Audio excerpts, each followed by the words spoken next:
Ononusi for this. All three of us are donning this. It's Cyril. It's so expertly made by a man who is so good at doing blazers. Okay. Do your job and you get the accolade. It doesn't matter how you get there. Okay, folks, welcome. I'm Citizen Jones. Today, Lagos Chamber of Commerce warns that Nigeria faces a bleak economic future over coronavirus pandemic, just as the number of confirmed cases continues to rise. Later on, we share this with you. National Assembly investigates alleged 40 billion naira fraud in the NDDC, I beg your pardon, summons Niger Delta Governor Godswill Akpabio. I'm hanging out with Babajide, Kolade-Otitoju, BKO. You know, it just dawned on me. I greet you. Good evening to you. Thank you so much. Cyril, Abaku, the proud Okrika boy is here. I greet you too. Thank you, Citizen Jones. I'm glad to be here. but I'm even a prouder Nigerian, actually. Okay, no, it's all right. Okay, we can't quarrel over that. First of all, Ami Bibio, then Nigeria. Okay. Just as you are. Yeah. Okay then, so the team is ready. I hope you are.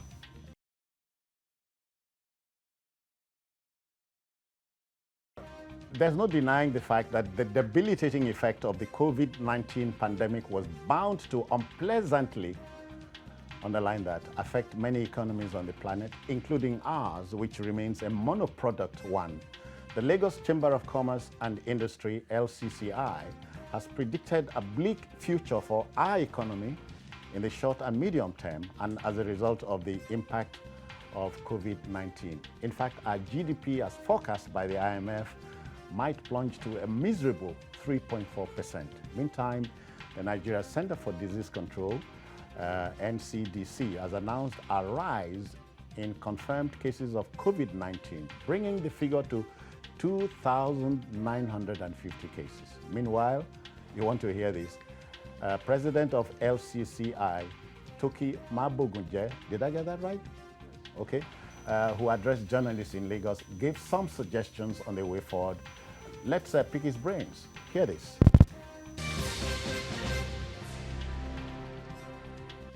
We are concerned that the approaches used in implementing some of these measures will not yield the desired result. There is therefore a need for re-strategizing and ensuring proper coordination, both at the state and federal level. We urge the government to focus on the completion of critical infrastructure projects nationwide, such as the Lagos-Ibadan Expressway, the Lagos-Ibadan Rail Project, the Enugu Airport, the second Niger Bridge, East-West Road, amongst others. A year's tax break for healthcare and pharmaceutical companies, airlines, manufacturers, agro-processors, SMEs, and hospitality players. Temporary suspension of 50% increase in the VAT rate till the year end. Also, payee should be suspended for the next 6 months. This would help to boost purchasing power and aggregate demand, thereby stimulating the economy. Agro-processing companies should enjoy import waivers for the next 1 year. This is critical to support food security and agricultural supplies. And that's the boss of the LCCI, Toki Mabogunje. Jide, when economists speak at a time like this, you listen. You've got to listen. And it's a good thing that what we are seeing is not tainted by politics. It is reality that we are seeing. The Nigerian economy will suffer from the effects of COVID-19. It is inevitable. France has already slid into recession, one of the worst recessions in their history. South Africa is in recession at this time, and unemployment in South Africa has risen to about 30%. When I heard that the South African Airways went under. I was shocked. The truth is, many countries of the world will find things difficult even after the pandemic is defeated, because commodity prices have collapsed. As you can see, even with oil prices, many of the big corporations across the world are not working at this time. So how do you then make money? So oil prices came down at a point to, I think, about $10, including even shale oil in America. And unemployment too has reached record highs in America because of the ill effects of COVID-19. What the LCCI people are saying is, look, we will suffer, but the government has to take some steps to ensure that at least we can manage the situation, and they want the depletion of the naira to stop. I mean the depletion of our foreign reserves to stop. Because between January and early April, the reserves were depleted by about $4.7 billion. The implication of it is that the buffers that we need to defend the naira when push comes to shove, if we don't leave those buffers, there will be nothing with which we can defend the naira. Yeah. It happened to us in 2016. Remember when the former CBN governor and later Emir of Kano was pushing that we should save for the rainy day? Our politicians didn't listen. You remember we had been there before? Yes. Save We didn't for listen, tomorrow. and he said he won't, because those buffers needed to be there. We are not the only oil producing country in the world. All oil producing countries suffered when price slid to record lows and pushed many countries into recession. But the countries that had sufficient buffers in form of the sovereign wealth fund and even their reserves, they were the countries that managed to stay afloat during that period. That's it. Countries like Norway has so much cash in the sovereign wealth fund.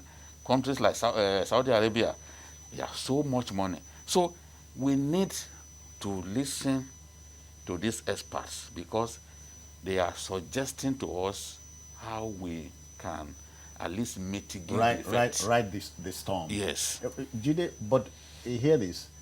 Cyril's former president, Jonathan, his in-law, asked governors at the time, let us beef up what we have in the sovereign wealth fund. Do you know, every governor, led at the time by Governor Rotimi Amechi, said no.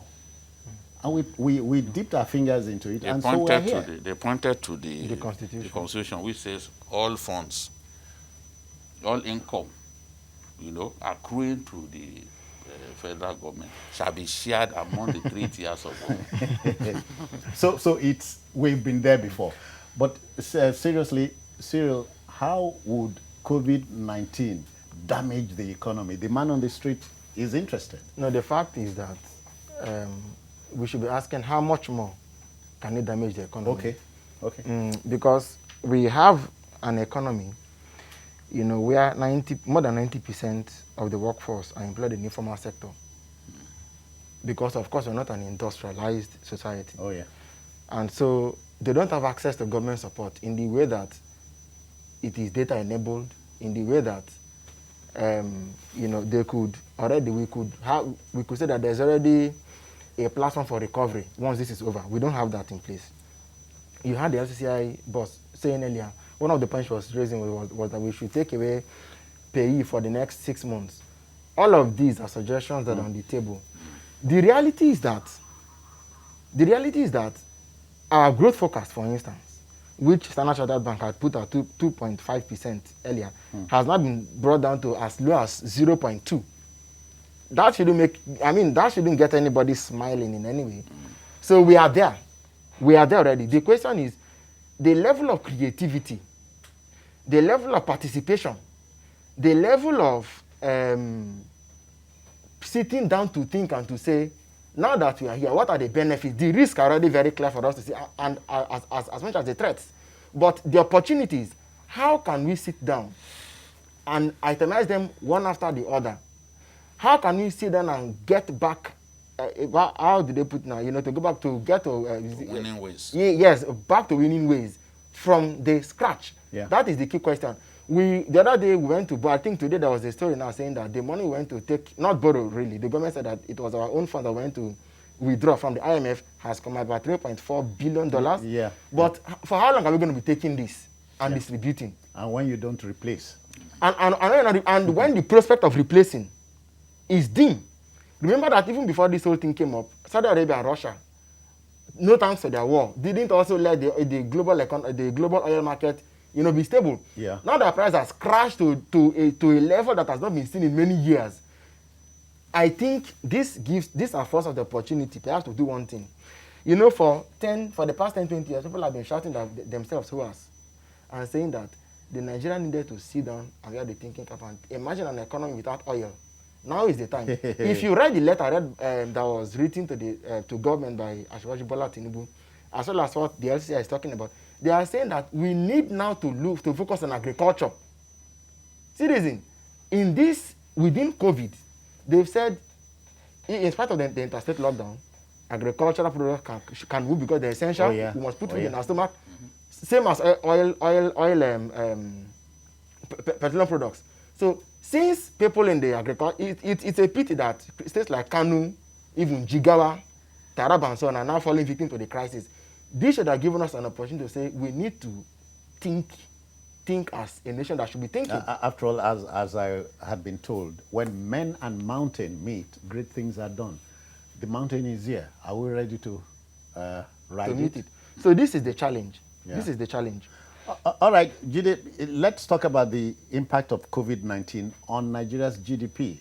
Again, I'm not an economist, but the impact is going to be somewhat unpleasant. Of course, because there's little production going on. And then we are extremely reliant on petrodollar.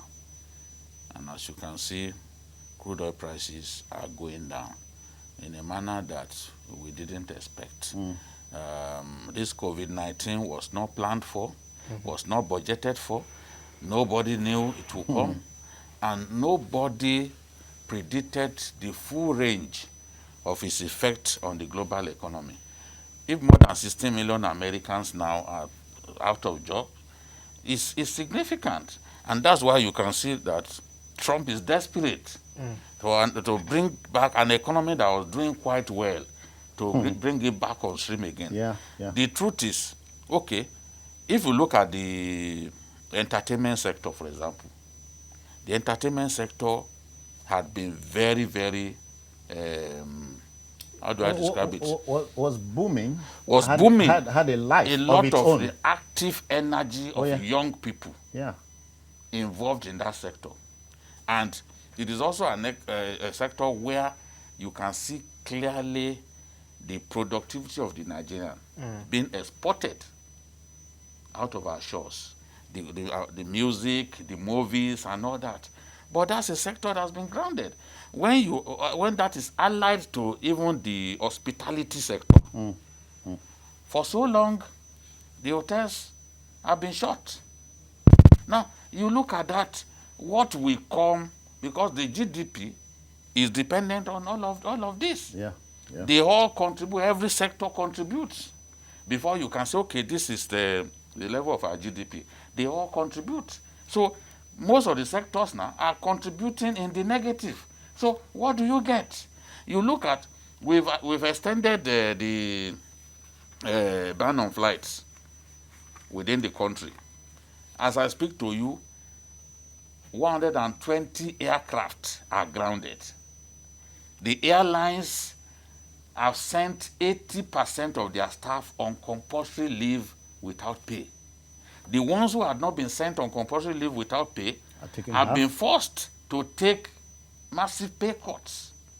Now, a lot of these airlines are indebted to Nigerian banks. They're indebted to Nigerian banks to the tune of at least 1 trillion naira. The same thing with the oil sector. The oil sector is indebted, the local oil companies, they're indebted also to, heavily indebted to Nigerian banks. Okay. How do these banks cope? The level of business would definitely go down even within the banks. A lot of this, because these sectors are in turmoil, they will not be able to meet their obligations. Obligations to people who sell aircraft to them, who give them aircraft on lease, they can't pay. Other stakeholders, they will be indebted to. So how do we come out of this, of the mess that COVID-19 has put us? That is why I don't want to spoil your evening. Even our prophets never saw this coming. So we are here midstream. Well, there's nowhere prophets could be said to have seen this coming. Even George Walker Bush, who warned Americans that a day will come when we will not be able to cope with a big outbreak of disease. He didn't know that it was just saying it by manner of saying it. It wasn't really predicted. Do you know that was prophecy of some sorts? Yes, but it wasn't presented in form of a prophecy. The thing is, if there's a disease outbreak, the kind of outbreak that we are facing, no matter the number of hospitals that you have, you will not be able to cope. You are then forced to do what the Chinese did by quickly building many hospitals. Well, I always say COVID has its good points and it's a blessing somehow. Cyril, do we have the buffers, as it were, to navigate through these muddy and murky waters? No, sadly we don't. My worry is that much of the monies that we're withdrawing and recalling, there was the one we took from the Sovereign Wealth Fund, I think a month or 2 months ago, was to be distributed to enable governors keep their state running. Some of them have even said they can't pay minimum wage again. He was very correct. Not being able to pay minimum wage. When governors said that, in the private sector, like I rightly said, government may not be too quick to sack people, but like they're saying, okay, we will not be able to pay you as much as we're paying you. In the private sector, where they are not government, they are basically business owners. They may not be so kind enough to keep you for longer. So they say, okay, you know what, please go home. If it gets better, we bring you back. That's one.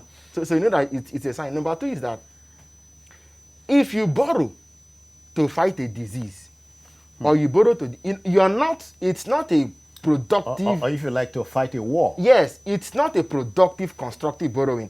As a matter of fact, if you read the chronicles Awolowo wrote before he died, Nigeria was even fortunate that as he was finance minister, we didn't borrow a single dime to win the Biafra war. But that is in the past.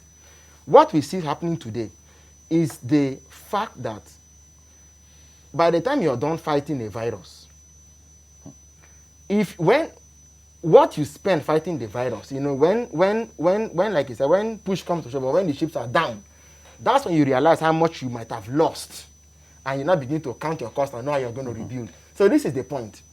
Can we foreseeably, can we reasonably reduce, and please, matter was, can we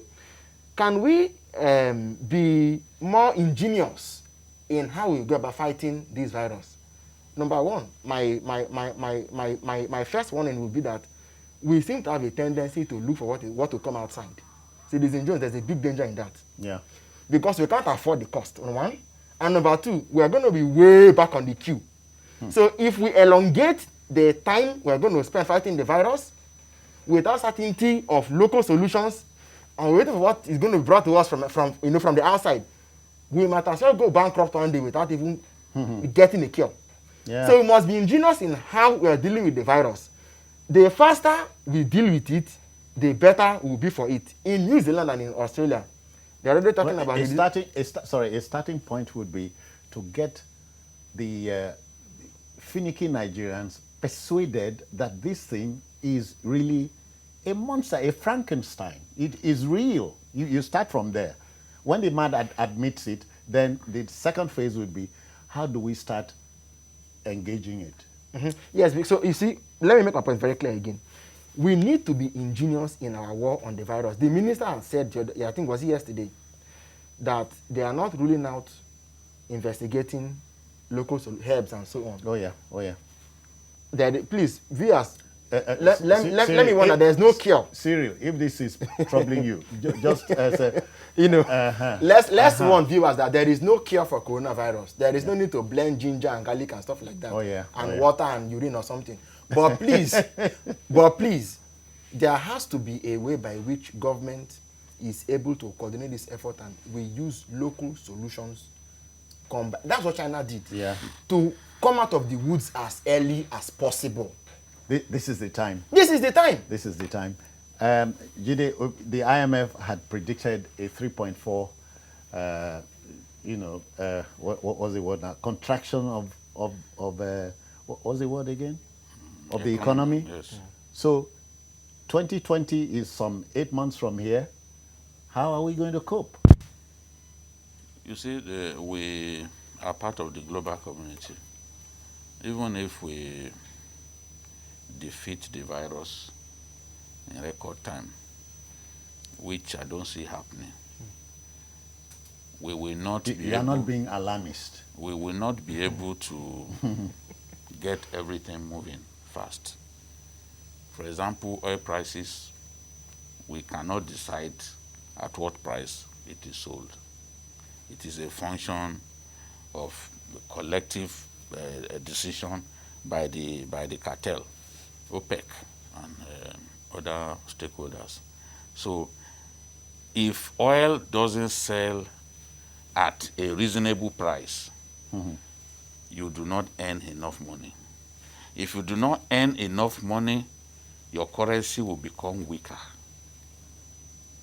Portfolio investors that we rely so much on would shy away from naira-led investments, because that was what happened the last time.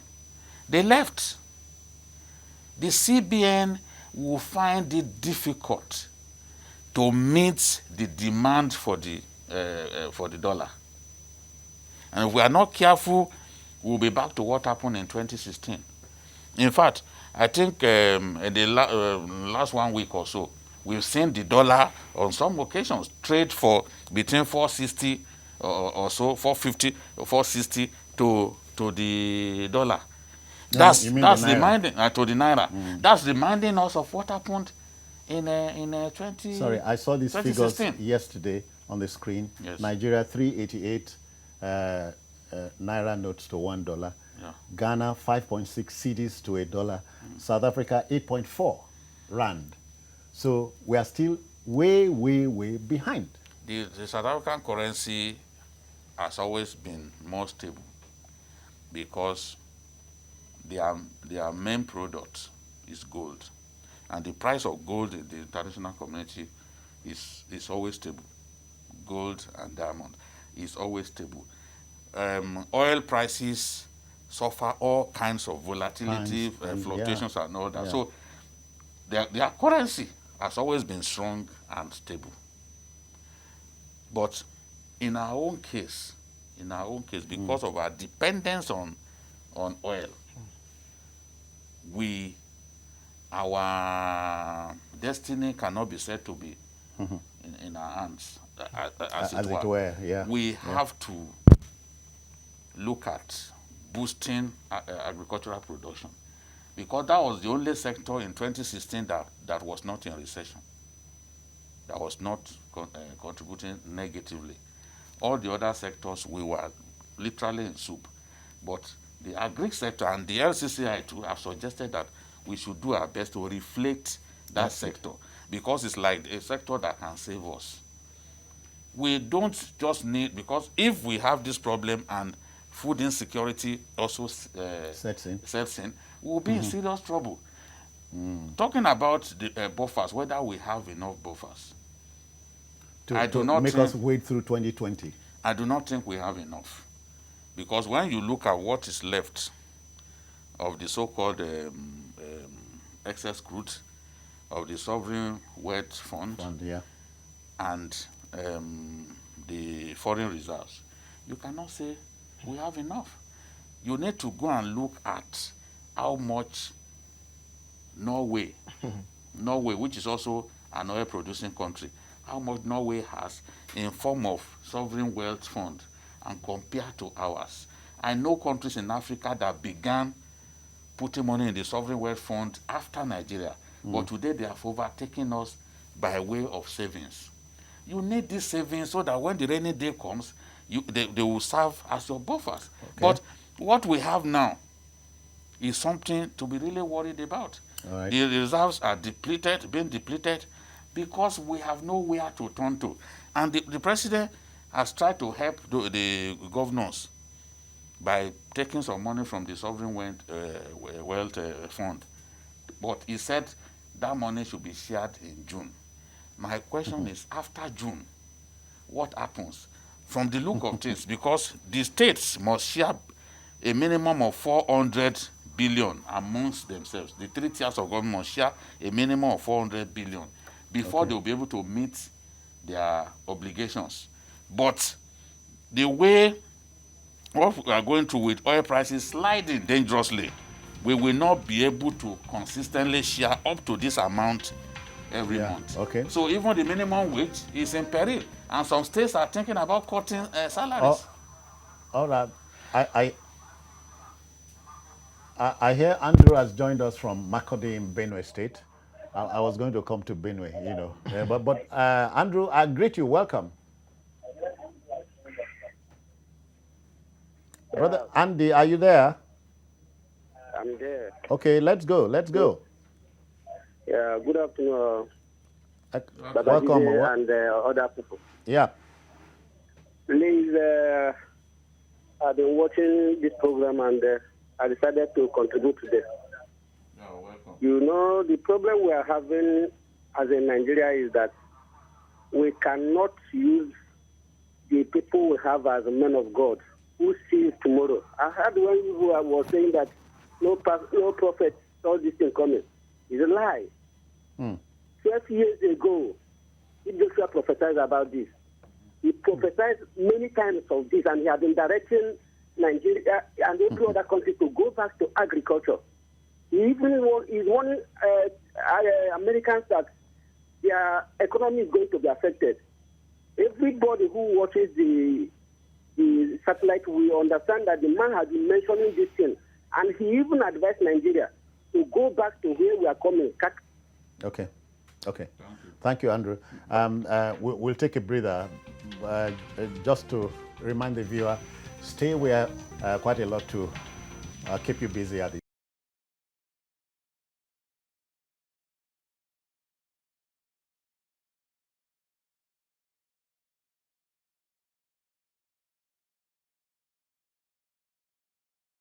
Okay, welcome back. Cyril, let's get to you now. Andrew called us from Benue. Cyril, Benue is not just the food basket. Benue is a buffer in itself. Can you imagine Benue can supply all the fruit needs of this country and West Africa? And it is latent. See, it has taken very bad planning or planning without good execution to keep us where we are. I'm someone who goes to Benue State. I go to Boko almost every year, except last year I couldn't go, but you know, I go to Boko. If you go to Boko in December, and basically it's year round, but like, you know, if you went to Boko in December, as I do, you will find they will be begging you. They will roast one whole tube of yam and say 50 naira, 20 naira, they will be begging you to buy. Rice is the same. Oranges, hold on, I'm coming. Oranges are in a basket, 50 naira if you want to take it and go. Up north, mango, watermelon of this size, you could buy for 30 naira, 50 naira.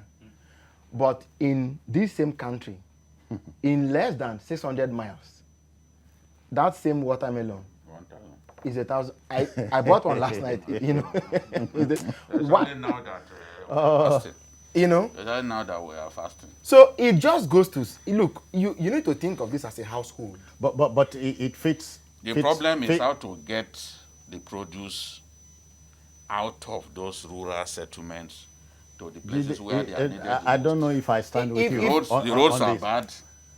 So who will fix the roads? No, this government needs to fix the roads. A lot of those farmers can't get their produce out of. You know, Cyril, go on, but you know, the Bibi man says the man who lives next to a stream hardly has drinking water in the house. Yes. Oh, see stream there. Yeah. And so on. So this is the issue. In some parts of the north, I think during President Buhari's years at the PTF, some roads were fixed. So they will tell you that conveying these food items basically from the north down south, the problem begins from after Abuja. Policemen mounting so-called checkpoints and soldiers. Now, the extortion is what drives up the price. That's the tax that they pay. Wow. On what God really gives to us as a nation. That is the problem why... But my concern for Benue really is that why shouldn't, because they have so much orange, sure they do. You know, why shouldn't there be some companies like Chief, for example, that will set up in that place and be processing these things, fruit juice, orange juice, and all the juices which you import. We are a country that produces crude oil, yet we find it difficult to set up petrochemical companies and to refine locally that would turn the crude oil to all kinds of products. I'll add to this litany of woes. Cyril, Jide, the second largest deposit of bitumen is in Nigeria. Yet we import bitumen. Tell me this is the enemy at work. What is it that we don't import? Sometimes we just import because we suffer inferiority complex. What is it that we don't import? And the people who go to generate this importation, I'm full of pity for them. If not because the government, the Buhari government, closed the borders, I can tell you that a lot of the bags of rice shared in December as gift to people will have been foreign rice. Oh boy. Now people are discovering that our people can actually produce rice of tremendous quality, better than the poison that we bring into our country. Jide, you will go to parties somewhere at Ikoyi, you and Cyril, you are served Thailand Chinese rice and so on.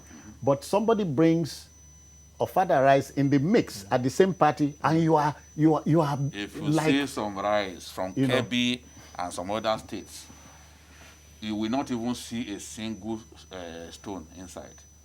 Our people have shown during these difficult times that they can produce high quality rice. And I think that going forward, we have to maximize the success of, in the area of agriculture and do much better. Let's make it 30 seconds each. Flight ban extended for 4 more weeks. That's we have no choice. It is very much in order. Okay. Recession, is it inevitable as we sit here? No, it's inevitable. Because how do you get into recession? You need 2 quarters of negative growth. Okay. That is going to happen. Okay. Nigeria records 148 new cases of COVID-19, 6 more deaths. Total confirmed 2,950. Oh, by the way, I wouldn't be surprised if the lockdown is reversed at some point. Perhaps, in fact, in a matter of days. Because where we are going is we are treading an extremely dangerous path. Okay. Someone suggested that the Lagos State governor could, on his own, take some steps that would ensure that at least some sanity is restored.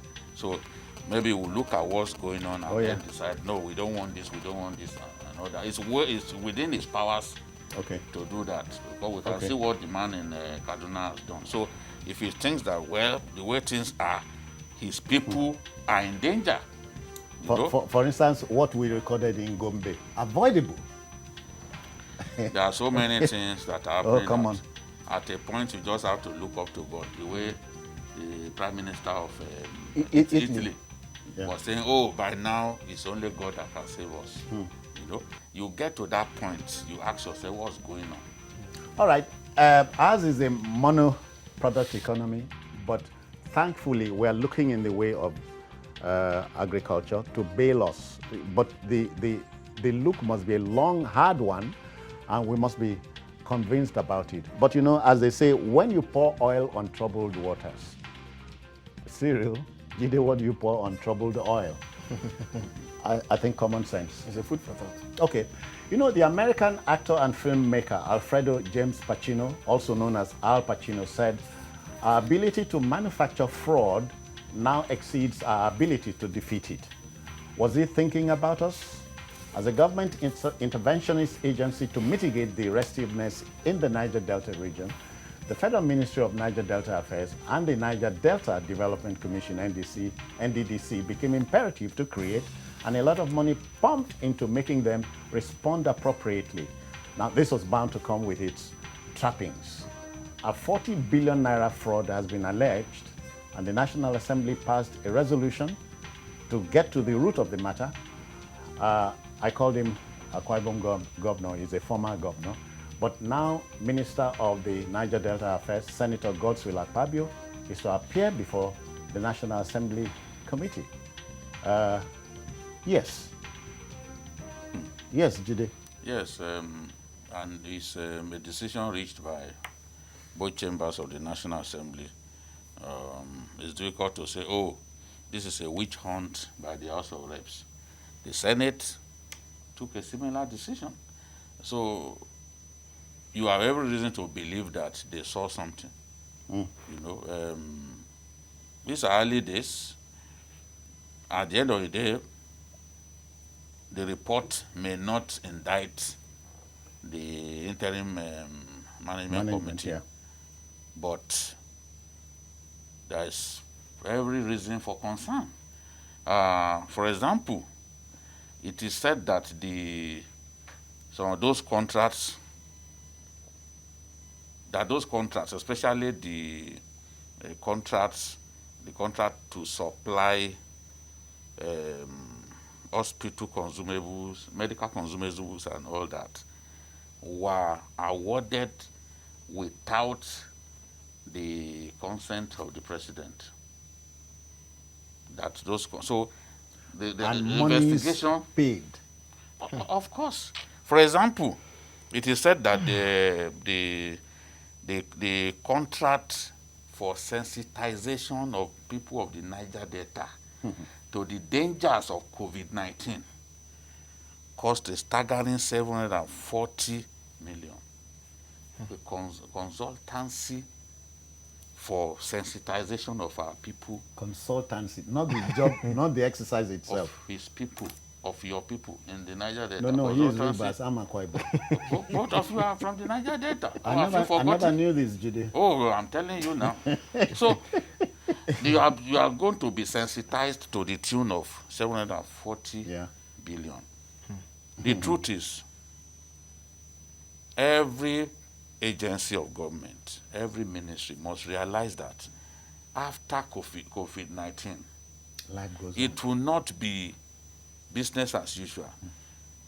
You will not have the buffers that you used to have, because the capacity of government to earn money will go down. So statutory transfer, for example, this NDDC,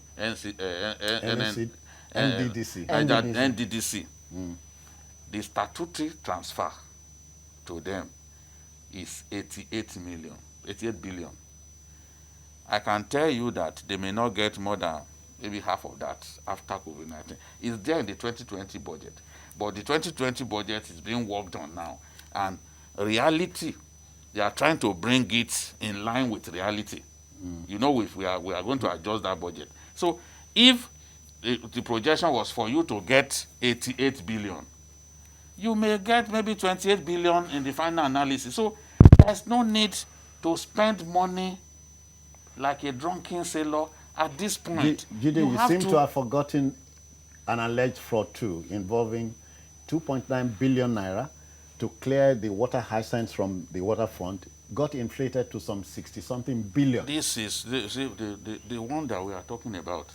This is all within 3 months, 40 billion. While a lot of us were thinking about COVID-19 and the rest, we didn't know that contracts were being awarded. So it is important for the National Assembly to get to the root of it. And the Senate raised a 7-man ad hoc committee, after Senator Sekibo moved that motion. And then, of course, his committee on Niger Delta will also go to work. And there's a similar thing that the House of Reps have done. And remember, there was a shouting match between Senator Nwobushi, Delta State, and the Peter Nwobushi and, that's and bound the to minister, happen. That's bound and to the happen minister of Niger Delta. We politicize everything. But what they are saying here is 70% of the said amount was allegedly made on emergency projects and completion of the Commission's headquarters without due regard as encapsulated in the Fiscal Responsibility Act 2007 and other extant financial regulations. So they were buying that. Patterson said that in the wake of the COVID-19 contract, the contract was allegedly awarded for the supply of Hilux vehicles and medical consumables to the tune of 4 billion in clear breach of sections 19, 25, 41, 42 of the Public Procurement Act 2007. And the Cyril, you know the mathematics, a billion is a million in 1,000 places. So multiplied in this case by 40. But when the presidency mooted the idea of a forensic audit of the NDDC, did you see this coming? No, Citizen Jones, there's so much to be said. I don't even know where to take it from. But let me start from your question, honorably. There's a mistake in what is going on. President Buhari should have learned from the example of Goodluck Jonathan, who, when he was to institute a forensic audit of the NNPC, got an auditing firm, got a proper firm to undertake the responsibility. Are you aware that this same interim management committee was actually brought in to conduct a forensic audit? Oh, yes. Yeah, they improved themselves. Now, it is not. Now, this is the thing. The NDDC is the NDDC. You, in your intro, you call it interventionist. We don't need to be that. As a matter of fact, if you want to understand the NDDC, you need to go back to Umpadek. Oh, yeah. With the Umpadek of Albert Horsfall, now defunct. Because what basically did was to change the name from Umpadek to NDDC. The character is the same, the behavior is the same, the features are the same. Everything is basically the same. The West is the same. You never hear this thing where then they talk for motor park. No look waiting then right for motor. Enter inside first, So this is the fact. And the fact is that if we had such a properly, auditing firm to look into the books of the NDDC between 2001 and 2019, it would have been. The fact is that we have a rare opportunity to set something very straight. Because for more than 2 decades, the purpose for the setting up of the NDDC has been derailed. Has been significantly derailed. In fact, at the time these allegations began to crop up, there was sentiment being publicized to the fact that governors of the region were using this media campaign and calumny and so on to oust them. Now matters have come to head. The reality is this. A lot of times, people who get to the NDDC board are not often there, not because they're not qualified in themselves, but they're not often there because of some sort of technocratic experience or some kind of, because this is basically supposed to be a developmental agency. So you ought to have a number of development economists, development experts, planners, and so on. You don't have that. What you have are representations of entrenched political, traditional, and economic interests, both in the region and in Abuja. So in the end, just like any other government parastatal, it is a matter of, if there is a lot of money going to a particular institution, then there should also be a lot of interest going into it. This is what is basically happening. Sorry. Okay. Aside from the award of the contrast, that they didn't provide details and specifications of what is to be supplied. Jide, would these contracts have been awarded without recourse to the minister? I'm just asking, naively. It's difficult to say that was not the case, but the good thing is that both the minister and the interim management committee will have their day before the National Assembly. So hopefully we can know who is to blame. Because sometimes you think that, oh, this person, I'm going to nail him, and he tells you, look, my Oga gave me the mandate. But until we get to that point when they face the National Assembly, we won't know. Oga at the top. Hassan is here. Hassan is in Lagos here. Good evening, Hassan. Good evening, everybody. Yeah. Good evening, sir. What is happening in Niger Delta is a lead to what is happening around the whole system in Nigeria. This COVID thing you are seeing, a lot of fraud is going on. Just that one of Niger Delta is a litmus test to it. Later, we'll get to know more.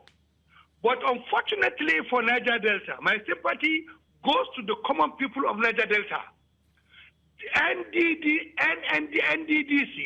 was created mainly for infrastructural development of Niger Delta and to take care of all sorts of pollution, all sorts of nonsenses that went together with exploration in that area. But what we are seeing now, the elite of Niger Delta are now using the NDDC as a conduit pipe to enrich themselves to the detriment of the Niger Delta. And you can see people are very good in compare economy. You see them trying to compare Niger Delta and Abuja. There's infrastructure development in Abuja, while in Niger Delta contrary is the case. But we can now see where the monies are going to in Niger Delta. Niger Delta against the Niger Deltans. All right. Good evening. They call it black on black. Cyril, you know, but the Akpabio we knew, or we thought we knew, Perhaps should yeah, okay, should ride the storm. This is the thing. Charisma is one thing.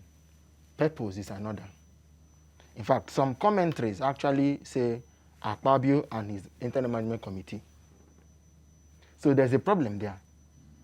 In fact, there was, I think late last year, I had a discussion with a prominent Ejo leader, and he said, in very clear terms, he said, Akpabio has the ministry under his belt.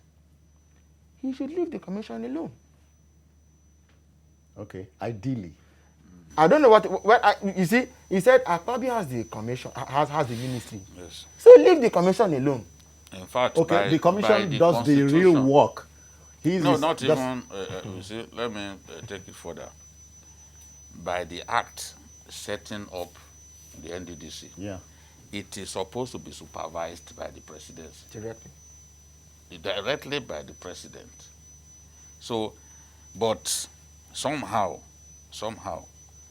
the president can also delegate. So in this case, he has delegated that work to the Minister of Niger Delta, Godswill Akpabio. But the law setting it up says it should be the presidency that supervises the NDDC.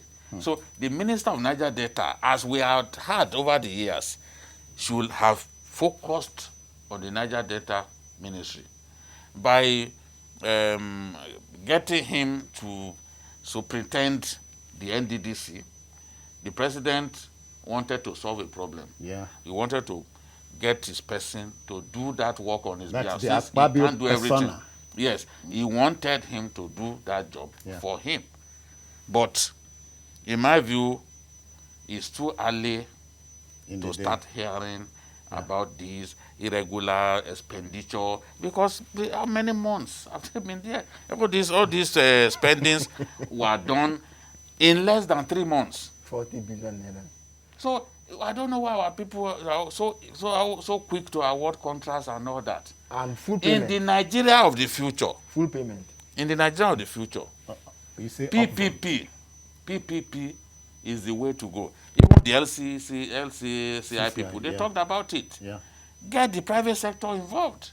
If you want to build a road, get the private sector involved. They can deliver the road to you and toll it, because you will never find enough money to fix infrastructure across your country. Yeah. And you look at the Niger Delta, there is so much work to do. I always talk about the east-west road.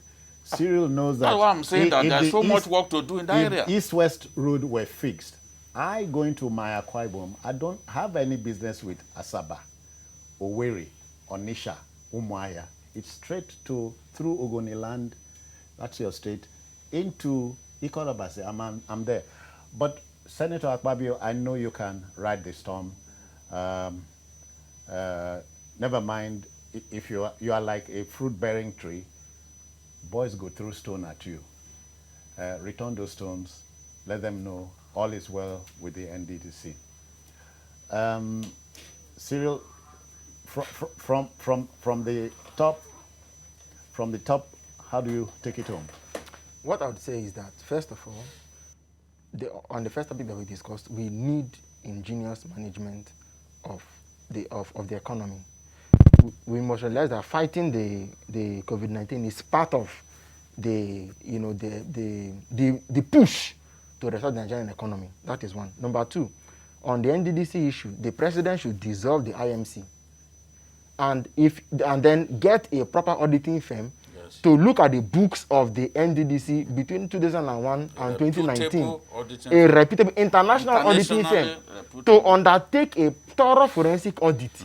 That will send sufficient jitters down the spine of some people. Yeah. Otherwise, if he was talking about lower revenues going to them in case, in terms of, they will sit down and say, the money may not be much, but, you go. They will still go and do the same thing.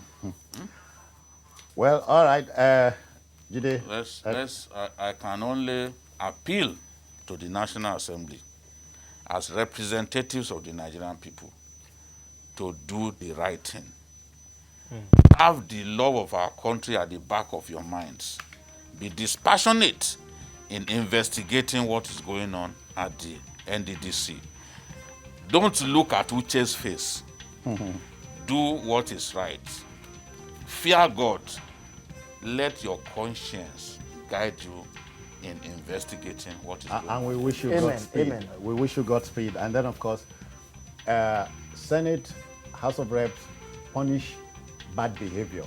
It's the only way to go. Yes. Okay, that's all on the program for the evening.